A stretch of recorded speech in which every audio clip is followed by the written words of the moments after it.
Assalomu alaykum Fatima. Va alaykum assalom Ali. Anam seni tantarbiya mashq salda deganti. Shundaq Fatima, hal qilg'ush musobaqaga qatnashmoqchi edim. Tayyorlik qilyapman. Barangi qiqi bek tamlik. Men olmoqchidim. Ammo unutib qoptiman. Menga azroq bersangchi Ali. Do'kon berib o'zing ol. Hammani bergin demidim. Azroq bersangli bo'ldi. Bermayman demidim. Buni sen bilan birga yegim yo'q. Bu nima deganing? Men texi o'tgan hafta sana rangli qalamlarimni ariyat berib turgan-ku.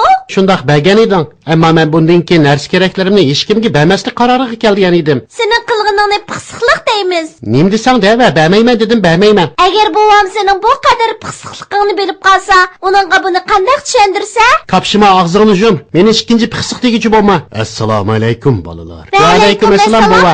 Xush kelibsiz. Bova, Fatimaga gap qiling, meni pixsiq deb tillayotdi. Fatima seni rostdanli pixsiq dedimi? To'xtanglar, buni o'ltirib so'zlashaylik bolalar. Televizorni aytib qani Fatima, zodi nemish bo'ldi?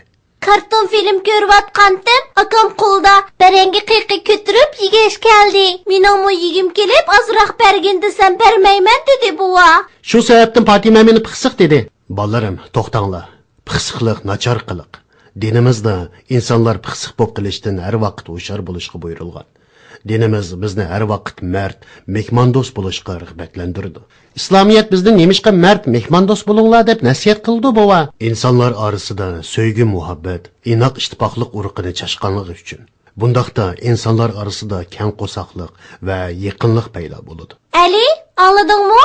Alloh taolo mardlikni maqtagan. Bolalarim, Allah Teala dünya ve nimetlerini biz için yaratgan. Allah Teala ko'zi to'q insonlarni yaxshi ko'rdi. Qaranglar, Allah Teala mert, mehmondo'st insonlar haqida Baqara surasi 261-oyatda mundaq degan.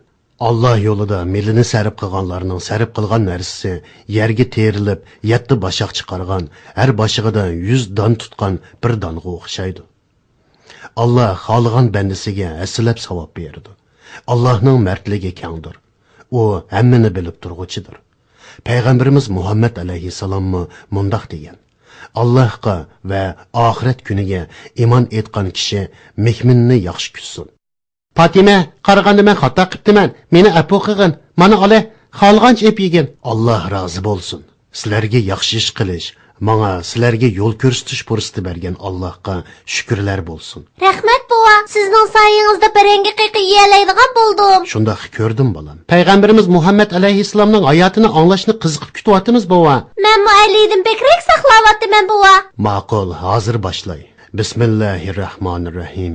Hijratning 7-yili musulmonlar umra haji qilmoqchi bo'ldi. Qurayshliklar bilan tuzilgan Hudaybiya kelishimiga asosan hijratning 7-yili Zulqa'd yilida payg'ambarimiz umra haji uchun Makka ga qarab yo'lga chiqdi. Labbayk Allahumma labbayk, labbayk la sharika lak labbayk, innal hamda wan ni'mata lak wal mulk لا شريك لك لبيك اللهم لبيك لبيك لا شريك لك لبيك إن الحمد والنعمة لك والملك لا شريك لك لبيك اللهم لبيك لبيك لا شريك لك لبيك Muhammed'nin taraftarlarından kilovatkallarını gördük. Ular Hudaybiya tinchlik kelishimiga asosan kepti. Tinchlik kelishimi imzolangani 1 yil bo'ldi. Bu oraliqda musulmonlarning soni aslab eshibdi. Abu Sufyan, biz endi qanday qilamiz? Qurayshliklarga xabar chavatinglar. Makkadan chiqib tog'larga ketayli. Darhol berib xalq xabar qilay. Hozirgacha qallamdan o'tmaydi.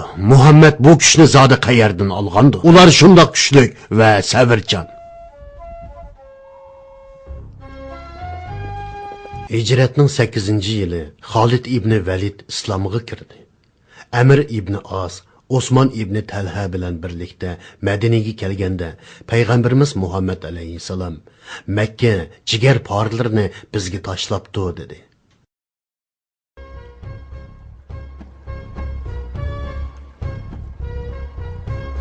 Ey Xolid, assalomu alaykum. Va alaykum assalom, Amir ibn As. Ey Xolid, yo'lovchilik qilasan, safaring qayoqqa? Ey Amir, yo'limni topdim. Nishonim aniq. Men Rasulullohning yeniga berib, musulmon bo'lganligimni jakalayman. Qachongacha nodonlikda, zulmda, qattiq qulluqda yashaymiz? To'g'ri deysan, sana qo'l qo'ydim do'stim. Sen bu yerga nima ish kelding qarindishim? Alloh bilan qasamki, seni bu yerga akelgan sabab menimi ilib keldi. Men mu Rasulullohning oldiga berib, musulmon bo'lganligimni jakarlayman.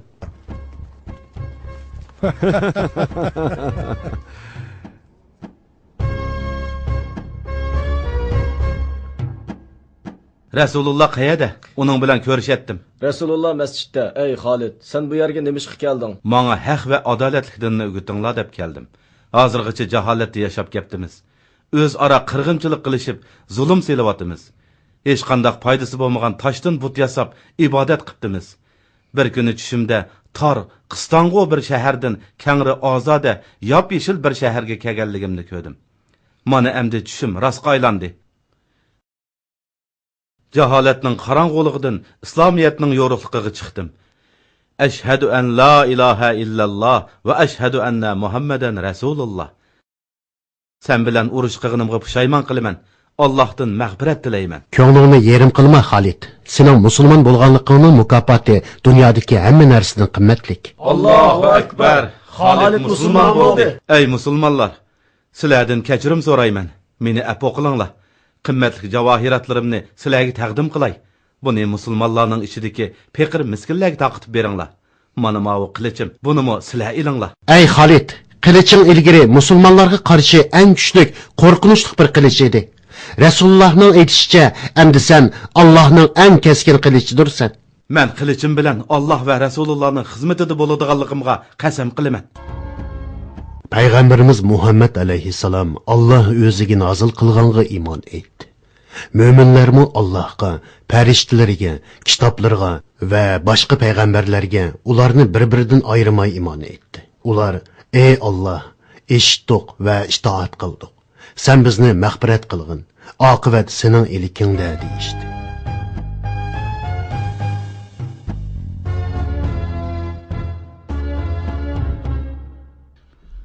Allah hammaga qodirdir. O'likdan qandoqsiga tirikni chiqarsa, mag'lubiyatni g'olibiyatga o'zgartiradi. 2 yil ilgirki Hudaybiya tinchlik kelishimini aslida bir mag'lubiyat deb tushungan edik. Endi qarab baqsaq, xalqning nazarida g'olibiyatdan g'olibiyatga qarab ketyapmiz. Bu yerda nima ish bo'lyapti? Hujum qilinglar! Hujum! O'ltiringlar! Tepinglar! Hurra! O'ltiringlar! O'ltiringlar! Tepinglar! Hurra! O'ltiringlar!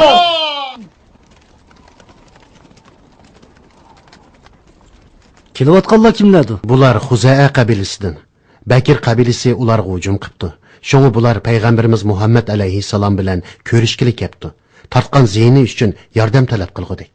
Bular Bakr qabilasiga qarshi yordam talab qilamdikan, Bakr qabilasi Qurayshliklarning ittifoqdosh emasmidi? Shundoq. Kelishimga asosan tinchlik Quraysh va ularning ittifoqchilarini o'z ichiga oladi. Ular bizning tarafdorlarimizga hujum qilib kelishimni buzdi. Va'dasiga vafo qilmadi. Seningcha payg'ambar alayhissalom hujumga uchirg'uvchilarga yordam qilarmi? Alloh va uning elchisi to'g'risini bilgichidir. Ahvoldan qaraganda bu voqea bak jiddiy. Rasululloh bilan ko'rishkilik kelgan hay'atga Amir ibn Salim al-Xuzay boshliq bo'lgan edi. Payg'ambar alayhissalom uningga: "Ey Amir, g'am qilma, sana yordam qilamiz" dedi. Keyin qandoq bo'ldi buva? Inshaalloh davomini keyingi qitim so'zlab beraman. Balam, xotirjam bo'lgin. Buva, ruxsat qilsangiz topshiriqlarimni ishlayapsam. Ma'qul balam, endi topshiriqlaringlarni ishlanglar. Alloh zehninglarni texmi o'tkir qilsin. Alloh har vaqt sizlarga yordam qilsin balalar. Xayri xo'sh buva. Xayri xo'sh bova. Xayri xo'sh bolarim. Allohga omonat.